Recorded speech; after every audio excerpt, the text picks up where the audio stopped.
नमस्कार,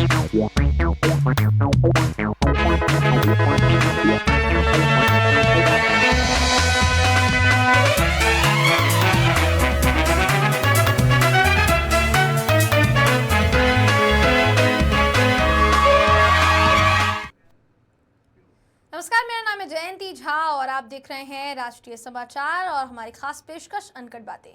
बिहार में एक तरफ नई सरकार के शपथ ग्रहण समारोह के लिए गांधी मैदान सज चुका है, तो वहीं रोहिणी के आंसू बिहार की सियासत में चर्चा का विषय बने हुए हैं। यानी एक तरफ सजा हुआ है गांधी मैदान, तो दूसरी तरफ लालू परिवार में मचा हुआ है घमासान। सोमवार को जनता दल यूनाइटेड विधानमंडल दल की बैठक होने वाली है, जिसमें नीतीश कुमार को विधानमंडल दल का नेता चुना जाएगा, ऐसा अभी तक हमारे पास खबर आई है। बाद में एनडीए के घटक दलों की बैठक होगी और सभी विधायक सर्वसम्मति से नीतीश कुमार को विधायक दल के नेता के रूप में चुन सकते हैं। फिलहाल आप तस्वीर जो देख पा रहे हैं अपनी स्क्रीन पर, वो गांधी मैदान की तस्वीर है, जिसमें ये जो तैयारी है की जा रही है। गांधी मैदान में शपथ ग्रहण समारोह होगा। पटना के गांधी मैदान में मुख्यमंत्री के शपथ ग्रहण समारोह से पहले जो तैयारी चल रही है वो आपको दिखा रहे हैं। दूसरी तरफ ये भी जानकारी आपको देना चाहेंगे कि प्रधानमंत्री नरेंद्र मोदी खुद बिहार आने वाले हैं, जिसकी वजह से 4 दिनों तक गांधी मैदान को सील कर दिया गया है। लालू की 3 और बेटियां राजलक्ष्मी, चांदनी और रागनी, ये तीनों लालू आवास से अपने बच्चों के साथ दिल्ली के लिए निकल पड़ी है। रोहिणी आचार्य के साथ जो मिसबिहेव हुआ है, जो बदसलूकी हुई है कहीं ना कहीं, उसके बाद तीनों बेटियां गुस्से में हैं। इन्हीं सब मुद्दों पर आज चर्चा होगी अनकट बातों में। हमारे साथ हमारे Bihar bureau chief SK Rajeev ji मौजूद हैं, उनसे बात करेंगे और उनसे सवाल जवाब करेंगे। राजीव जी, बहुत बहुत नमस्कार और बहुत बहुत स्वागत आपका आज के इस कार्यक्रम में। नमस्कार। क्या कहना चाहेंगे? आज हमने जिक्र किया था कि एक दिन पहले ही रोहिणी आचार्य ने जो है ये कहा कि उनको राजनीति छोड़ने के लिए, साथ ही रिश्ते तोड़ने के लिए संजय यादव ने कहा। उस पर बहुत विस्तृत चर्चा हुई थी इससे पहले के एपिसोड में हमारी। और अब आज जो है रोहिणी आचार्य का जो ये पोस्ट सामने आया, जिसमें उन्होंने दावा किया कि उनको गंदी गंदी गालियां दी गई है, चप्पल से जो है मारा गया है, गंदी किडनी लगवा दी, इस तरीके की बात जो है वो कहती हुई नजर आई है। इससे कितना प्रभाव पड़ सकता है आने वाले दिनों में? नहीं, देखिए, सबसे पहले तो जयंती, जो ये प्रकरण है रोहिणी आचार्य का, ये प्रकरण अब इतना ज़्यादा गहरा गया है कि आज आप देखिए होंगे कि सुबह से लगातार बिहार की राजनीति में जो सत्ता पक्ष के लोग हैं, चाहे वो जेडीयू के हों, बीजेपी के हों या फिर चिराग पासवान हो, उन लोगों की तरफ से लगातार एक बयान आ रहा है और उस बयान में यह कहा जा रहा है कि जो भी लालू परिवार में हो रहा है वो कहीं न कहीं से ठीक नहीं है और लालू यादव को इस पूरे मामले में खुद हस्तक्षेप करके परिवार को बचाने की कोशिश करनी चाहिए। देखिए, दरअसल में कल देर शाम जब सिंगापुर रवाना हो रही थी रोहिणी आचार्य, तो उन्होंने मीडिया से बातचीत के दौरान 2-3 बातें ही कही थी, लेकिन आज उन्होंने एक लंबा-चौड़ा ट्वीट किया है, जिसमें उन्होंने लिखा है कि कल मुझे गालियों के साथ बोला गया कि मैं गंदी हूँ और मैंने अपने पिता को अपनी गंदी किडनी लगवा दी। करोड़ों रुपए लिए, टिकट लिया, तब लगवाई गंदी किडनी। सभी बेटी-बहन जो शादीशुदा हैं, उनको मैं बोलूँगी कि जब आपके मायके में कोई बेटा-भाई हो, तो भूलकर भी अपने भगवान रूपी पिता को नहीं बचाएँ। अपने भाई उस घर के बेटे को ही बोलें कि वे अपनी या अपने किसी हरियाणवी दोस्त की किडनी लगवा दें। सभी बहन-बेटियाँ अपना घर-परिवार देखें, अपने माता-पिता की परवाह किए बिना अपने बच्चे, अपना काम, अपना ससुराल देखें, सिर्फ़ अपने बारे में सोचें। मुझसे तो ये बड़ा गुनाह हो गया कि मैंने अपना परिवार अपने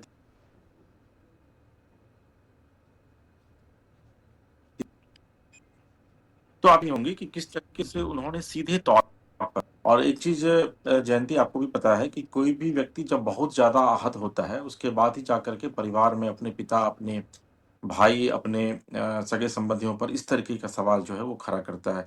तो रोहिणी आचार्य के इस ट्वीट के बाद निश्चित तौर पर बिहार की सियासत काफ़ी गर्म हो गई है और तेज प्रताप यादव ने उसको लेकर के विधिवत एक मैसेज भी दिया है अपने परिवार के लोगों को और यह कहा है कि उन्होंने जो एक अपना दल बनाया है जेडीएस, उसके वो संरक्षक के तौर पर अपनी बहन को नियुक्त करना चाहती हैं। रोहिणी आचार्य को उन्होंने एक ओपन ऑफर भी दिया है कि आप आइए और इसके संरक्षक बनिए और खास ही उन्होंने ये एक अल्टीमेटम भी दिया है कि अगर उनकी बहन के साथ कुछ होता है, तो फिर ऐसी स्थिति में उनका सुदर्शन चक्र जो है वह चलेगा और जयचंद को उन्होंने सावधान भी किया। और आप देखी होंगी जयंती कि जयचंद जो है वो संजय यादव को लंबे समय से, यानी पिछले 2 साल से तेज प्रताप यादव जो है वो कहते आ रहे हैं, और अब उसी संजय यादव को जयचंद्र जो है वो रोहिणी आचार्य ने भी कहना शुरू कर दिया है। तो ये विवाद अभी फिलहाल थमने का नाम नहीं ले रहा है। हालाँकि इस विवाद के बीच अभी तक लालू परिवार की तरफ से किसी का बयान नहीं आया है। कल देर रात जब जगदानंद सिंह लालू यादव से मिल करके बाहर जी। निकले थे, तो उन्होंने मीडिया से बातचीत के दौरान यह कहा था कि भई जब लालू जी मिलेंगे तो आप उनसे ये सवाल जो है वह पूछ लीजिएगा, और फिर उन्होंने मीडिया के ऊपर भी सवाल खड़े किए थे जगदानंद सिंह। लेकिन आज थोड़ी देर पहले आप देखी होंगी कि एक बड़ी खबर जो मैंने ब्रेक हुँ। करवाया था, वो ये खबर थी कि लालू प्रसाद यादव की जो 3 बेटियाँ हैं, जी। उसमें उन तीनों बेटियों ने लालू प्रसाद यादव का आवास छोड़ दिया है। अपने बच्चों के साथ वो लोग यहाँ आए हुए थे, क्योंकि सबको इस बात की संभावनाएँ थी, उम्मीद थी कि इस बार जो है वो तेजस्वी यादव जब मुख्यमंत्री बनेंगे तो उनके जितने भी बहन हैं, जितने भी बहनोई हैं, भांजे हैं, भांजियाँ हैं, ये लोग उनका उसका गवाह बनेंगी। तो लेकिन जब रोहिणी आचार्य के साथ इस तरह की घटना हुई और यह कहा गया कि उनके ऊपर चप्पल चलाया गया है हुँ, तेजस्वी यादव के द्वारा, हुँ। तो उसके बाद लालू की जो 3 बेटियाँ हैं, राजलक्ष्मी, चांदनी और रागिनी, इन तीनों बेटियों ने अपने बच्चों के साथ जो है वह लालू प्रसाद यादव का आवास छोड़ दिया है। वो लोग जी। दिल्ली के लिए रवाना हो चुकी थी थोड़ी देर पहले, और काफ़ी गुस्से में थी कि उनके बहन के साथ जो है वो बड़ी बहन के साथ जो है वो इस तरीके का मिसबिहेव हुआ है। तो आप ये कह सकते हैं कि लालू परिवार जो है, वो एक तो आरजेडी जो है वो खुद अंतर्कलह से जूझ रही है। कल हुँ। हम लोग उस पर विस्तार से चर्चा कर चुके हैं, लेकिन आज जो खबरें आ रही हैं उसके मुताबिक लालू परिवार भी जो है वो इन दिनों आप कह सकते हैं कि एक बड़े संकट से जूझ रहा है। जी, जी, बिल्कुल जयंती। बड़े संकट से जूझ रहा है, ये भी सबसे बड़ी बात है। और जैसा राजीव जी हमने इससे पहले भी चर्चा की थी कि अ, एक प्रकरण सामने आना एक तरीके से एक कड़ी बनती जा रही है कि नाराजगी सामने आती है और एक के बाद एक चीजें जो है वो उससे जुड़ती जा रही है कि पहले तेज प्रताप यादव से नाता तोड़ा जाता है और उसके बाद रोहिणी आचार्य का यहाँ पर सीधे तौर पर बयान सामने आता है। फिर रोहिणी जो है वो रोती हुई भी नजर आती है, भावुक नजर आती हैं। एक तरफ वो सारी चीजें जारी है, लालू प्रसाद यादव के परिवार में घमासान जारी है, हम इस पर आगे भी चर्चा करेंगे। लेकिन वहीं मुख्यमंत्री के लिए जो तैयारियां चल रही है उस पर भी नजर जो है वो डालनी होगी, क्योंकि गांधी मैदान में तैयारी शुरू हो चुकी है। नीतीश कुमार इस्तीफा देंगे, इनके अलावा जो मंत्री हैं वो इस्तीफा देंगे, डिसॉल्व होगी पूरी सरकार, उसके बाद सरकार का नई सरकार का जो है गठन होगा। क्या लग रहा है जो मंत्री हैं वो कितने होंगे, कौन से खेमे से कितने मंत्री जो है बन सकते हैं, क्या जानकारी मिल रही है राजीव जी? नहीं देखिए जयंती, ये खबर सबसे पहले आज मैंने ही ब्रेक कराया है, क्योंकि जो मेरे पास जो मेरे अपने सोर्सेज हैं, जी। लगातार बात हो रही है नेताओं के साथ। जी। तो कल जो है वो विधिवत बिहार कैबिनेट की आखिरी बैठक होगी, 18वीं विधानसभा की कैबिनेट की हम्म। आखिरी बैठक होगी। बैठक के बाद पूरे मंत्रिमंडल के साथ नीतीश कुमार जो है वो राजभवन जाकर के इस्तीफा देंगे, और उसके बाद फिर विधिवत बैठक होगी एनडीए की। हालांकि कल सुबह में जेडीयू की भी बैठक है। मुझे लग रहा है कि 11 बजे से अगर कैबिनेट की बैठक होगी तो संभवतः 12 बजे तक मुख्यमंत्री राजभवन जाएंगे, हम्म। और उसके बाद जेडीयू की बैठक होगी। बीजेपी की भी इधर बैठक जो है सो वो चल रही है, तमाम विधायक यहाँ पहुंच रहे हैं। और उस बैठक के बाद फिर एनडीए की बैठक होगी कल देर शाम, जो जानकारी मिल रही है, और उस बैठक में नीतीश कुमार को सर्वसम्मति से विधायक दल का नेता जो है वह चुना जाएगा, और उसके बाद फिर जो एक प्रोटोकॉल होता है उसके तहत नीतीश कुमार जो है वो राजभवन को एक पत्र भेजेंगे कि भाई हमारे पास पर्याप्त संख्या बल है सरकार बनाने की। हम्म। और उसके बाद फिर राजभवन के ऊपर ये डिपेंड करता है कि इनको ओथ लेने के लिए कब बुलाया जाता है। लेकिन दूसरी तरफ अगर आप देखेंगे तो गांधी मैदान को अभी थोड़ी देर पहले जो है वो ब्लॉक कर दिया गया है अगले 4 दिनों के लिए, यानी कि जी। 20 तारीख तक के लिए, क्योंकि 20 तारीख तक जो है वो सरकार का शपथ ग्रहण होना है। और ललन सिंह और संजय झा कल देर रात ही दिल्ली पहुंचे, वहां अमित शाह और जेपी नड्डा के साथ उनकी मुलाकात हुई, और प्रधानमंत्री जी से विधिवत वक्त मांगा जा रहा है। और प्रधानमंत्री जी का जैसे ही समय आएगा उसके बाद ओथ की तारीख और जो है वो समय जो है वो तय कर लिया जाएगा। लेकिन ये माना जा रहा है कि 20 तारीख तक किसी भी कीमत पर सरकार को फॉर्म करना है, क्योंकि 20 तारीख तक की 18वीं विधानसभा का जो है वो कार्यकाल है। तो ऐसी स्थिति में मुझे लग रहा है कि 19 या 20 तारीख को हो सकता है कि पटना का ऐतिहासिक गांधी मैदान एक बार फिर से गवाह बने, और मुख्यमंत्री जो है नीतीश कुमार 9वीं बार रिकॉर्ड तोड़ते हुए जी। बिहार के मुख्यमंत्री के तौर पर वो शपथ लें। दूसरा जी। आपका सवाल था कि किन किन राजनीतिक दलों से कितने कितने मंत्री बनाए जा सकते हैं। देखिए जी।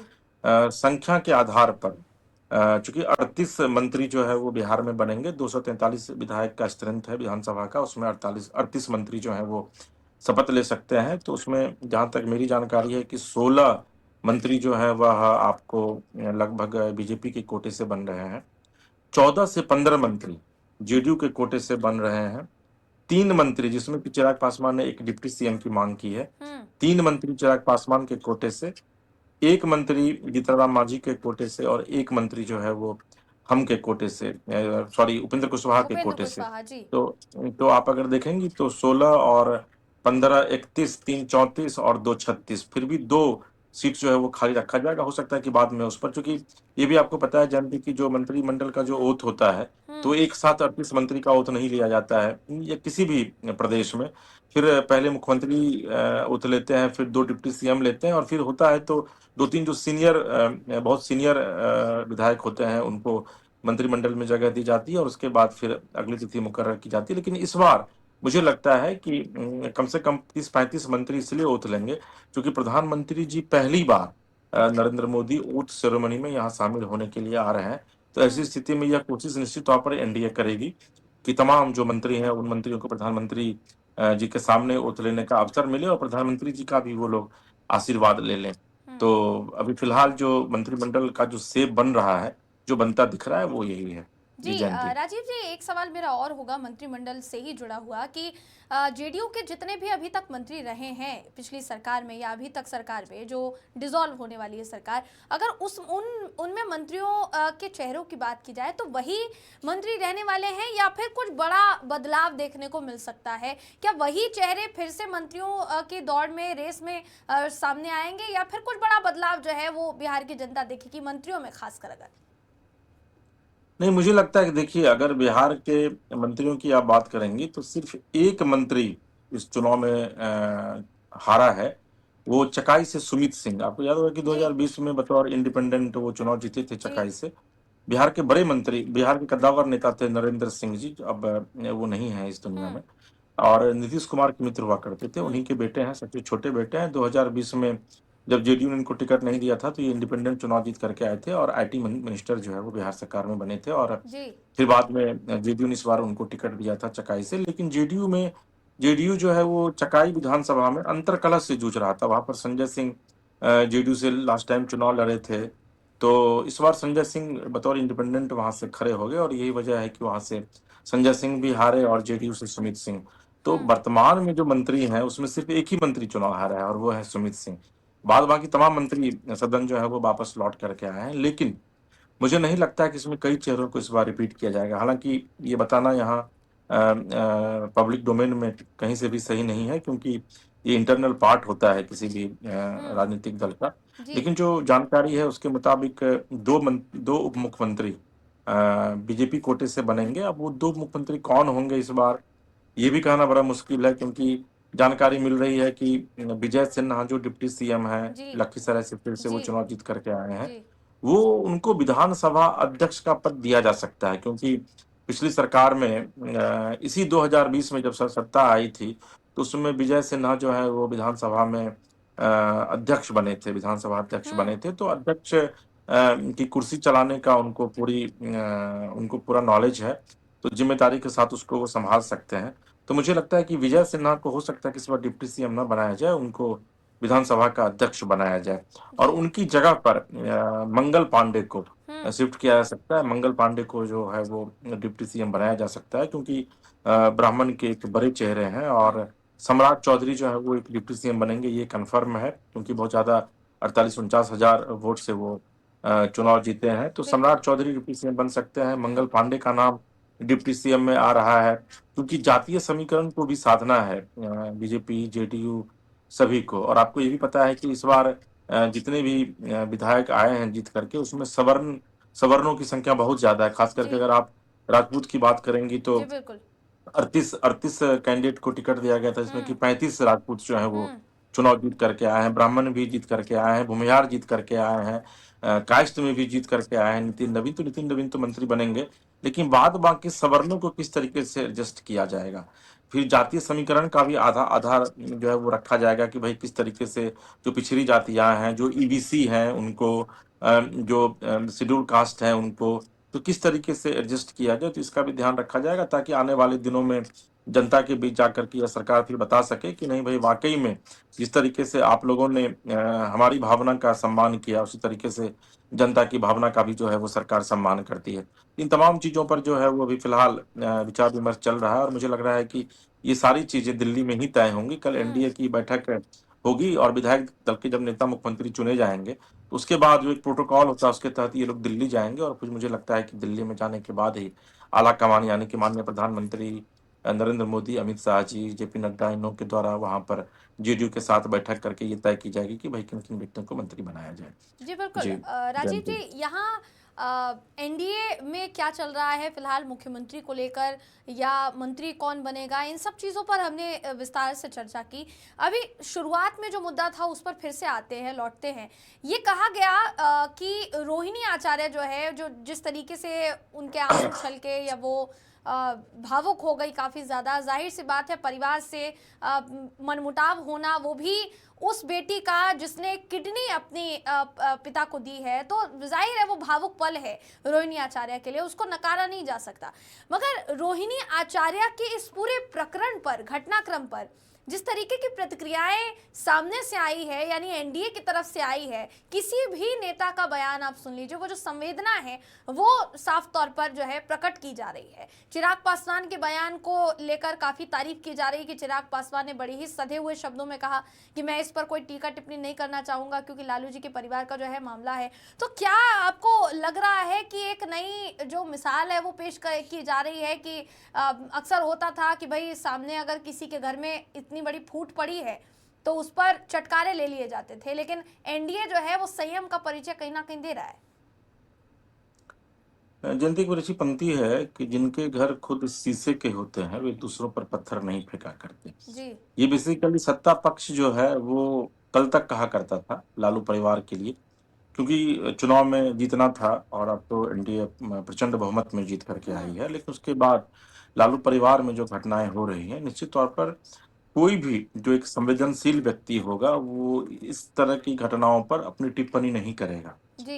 यही वजह है कि आप चाहे चिराग पासवान की बात कर लें या फिर सुबह में सबसे पहले आनंद मोहन ने जो बयान दिया था, बिल्कुल। या फिर अशोक चौधरी जेडीयू के बड़े जी। नेता हैं, उनके बयान को आप देख लीजिए। नीरज कुमार जेडीयू के मुख्य प्रवक्ता एमएलसी हैं, उनके बयान को देख लीजिए। संजय सिंह एमएलसी हैं, नीतीश कुमार के काफी करीबी माने जाते हैं, उनके बयान को देख लीजिए। किसी भी नेता ने इस पूरी घटना को सही नहीं बताया है। सभी नेताओं ने यह कहा है कि भाई लालू प्रसाद जी को सबसे पहले अपने परिवार को बचाना चाहिए, क्योंकि आप जिस दौर से गुजर रहे हैं, यानी कि अभी लालू परिवार और आरजेडी जिस दौर से अभी गुजर रहा है, उस दौर में अगर परिवार के भीतर टूट होती है तो निश्चित तौर पर फिर वो परिवार बिखर जाता है। तो तमाम राजनीतिक दल के नेताओं ने लालू प्रसाद यादव को यह सलाह दी है। इवन की कांग्रेस की तरफ से भी यह बयान आया है। मैं अभी देख रहा था कांग्रेस के किसी बड़े नेता का बयान था कि भाई लालू जी को अपने परिवार को बचाने पर ध्यान देना चाहिए, क्योंकि वाकई में अगर आपकी एक बेटी, आपको याद होगा कि मीसा भारती पहले से ही वो इंटरनल तेजस्वी से नाराज चल रही है। जी। इसके बाद रोहिणी आचार्य का बहुत समर्थन मिला था तेजस्वी यादव को। और मैं तेजस्वी यादव का एक आज बयान मैं सुन भी रहा था, इसी चुनाव में आज से लगभग 10 दिन पहले उन्होंने बयान दिया था। रोहिणी आचार्य जब एक बार फिर बहुत गुस्से में आ गई थी तो उन्होंने कहा था कि मेरी वो बड़ी बहन है, उन्होंने मुझे विधिवत पाला है, उन्होंने मुझे मारा भी है, दुलार भी किया है और उनका अधिकार है।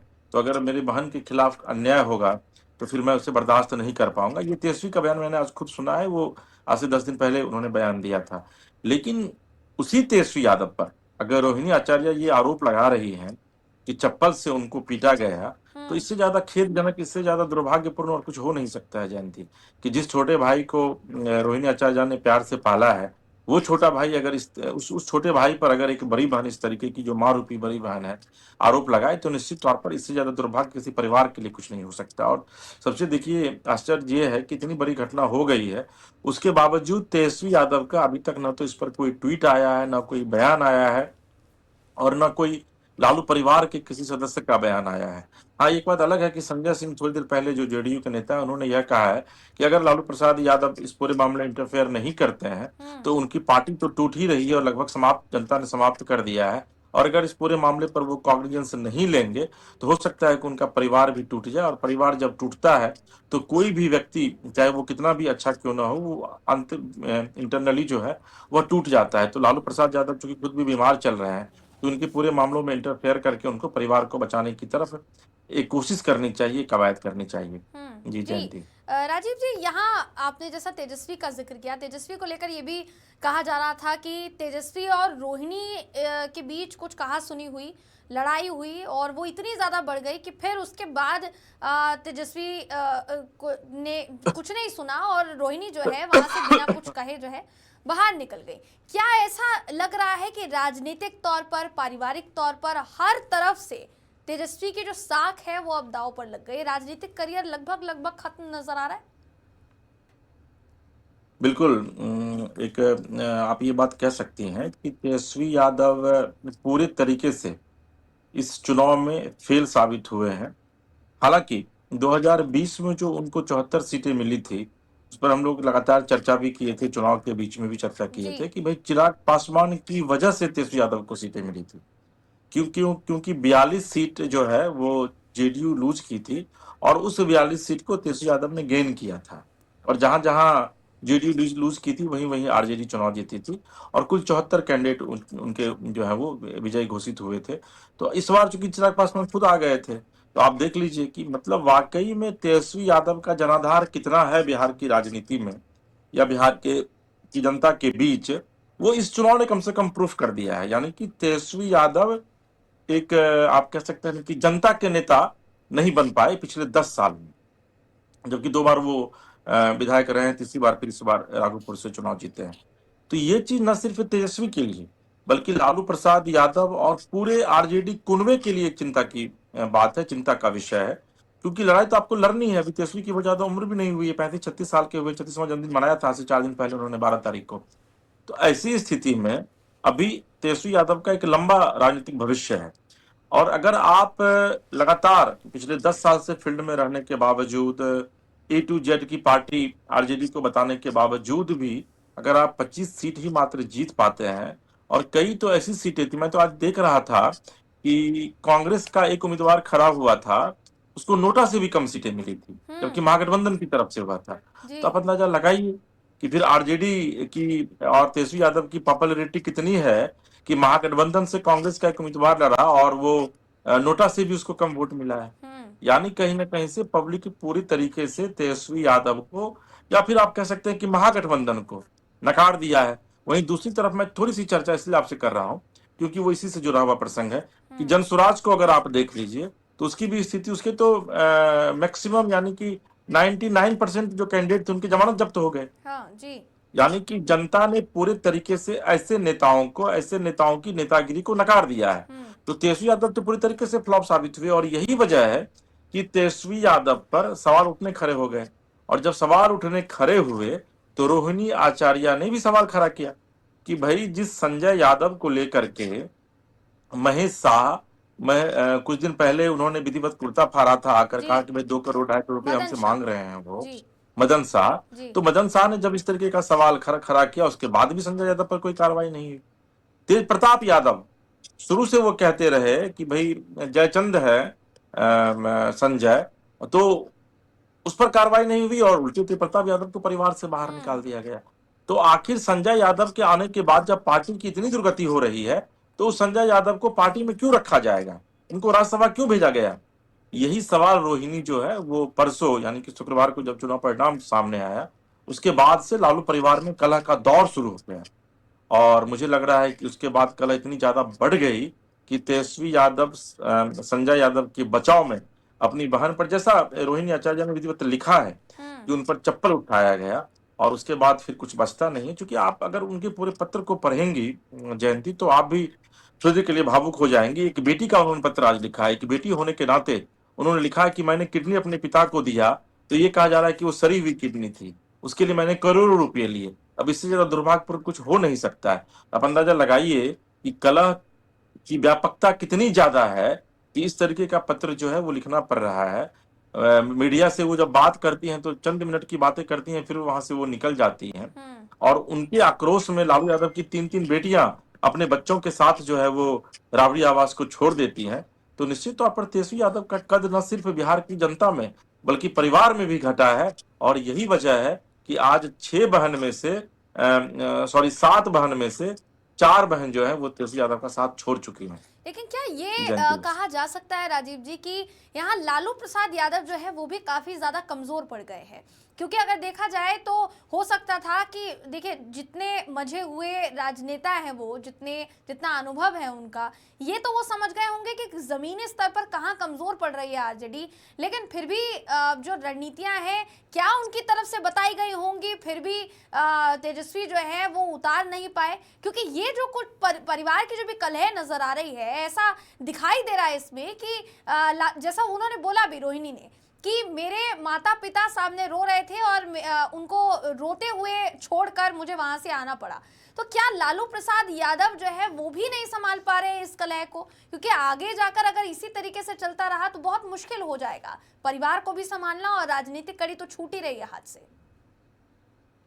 नहीं, मुझे लगता है जयंती की परिवार भी अब लगभग टूट ही चुका है, क्योंकि जिस तरीके से भावुक होकर के पोस्ट लिखा है रोहिणी आचार्य ने, और उन्होंने यह लिखा कि मैं अपने 3 बच्चों को छोड़ करके, अपने पति को छोड़ करके यहाँ आई थी अपने पिता की सेवा के लिए, और मैंने बहुत बड़ी गलती की। और उन्होंने तमाम बेटियों से अपील भी किया है कि आप अपने पिता को कभी भी किरनी न दें, अगर उनका पुत्र जिंदा है तो, उनका पुत्र है तो।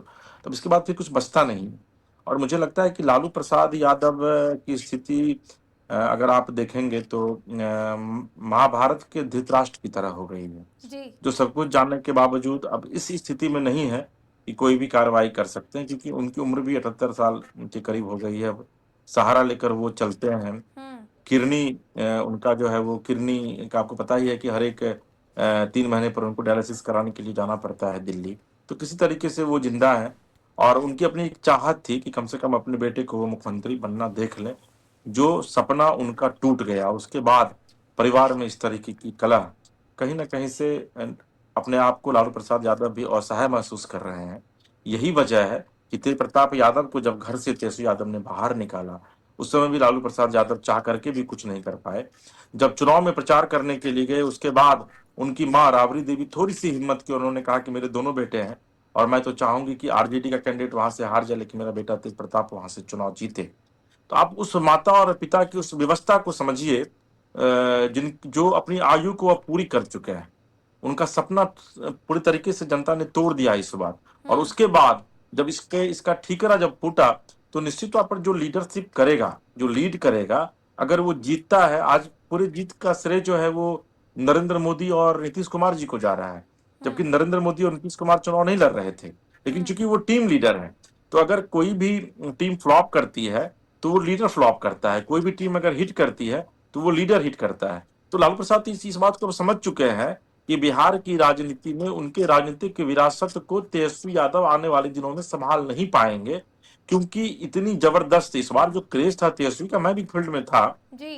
जयंती, मैंने देखा है कि मुझे भी लग रहा था कि तेजस्वी यादव कम से कम, और अब जो एग्जिट पोल आया था उसमें भी था कि तेज महागठबंधन जो है वो 100 सीट बिल्कुल या बिल्कुल। फिर 80-89 के करीब जीत रहा है। और आप देख लीजिए कि वो सिमट करके अगर 25 पर आ जाए, और तेजस्वी यादव मुश्किल से अपनी प्रतिष्ठा को बचाने में कामयाब रहे।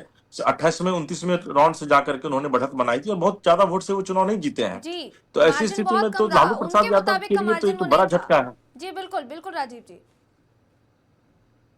जी, आप कुछ कह रही थी जयंती। जी, उनके मुताबिक का मार्जिन वो बिल्कुल नहीं था। वो अगर 11 से 13 हजार के मार्जिन से जीतते हैं तो जाहिर तौर पर तेजस्वी यादव जो नेता प्रतिपक्ष की भूमिका में है या आगे चलकर मुख्यमंत्री पद के दावेदार उनको बताया गया महागठबंधन की तरफ से, वो मार्जिन बिल्कुल वो नहीं था। इससे 100% सहमत है आपसे राजीव जी।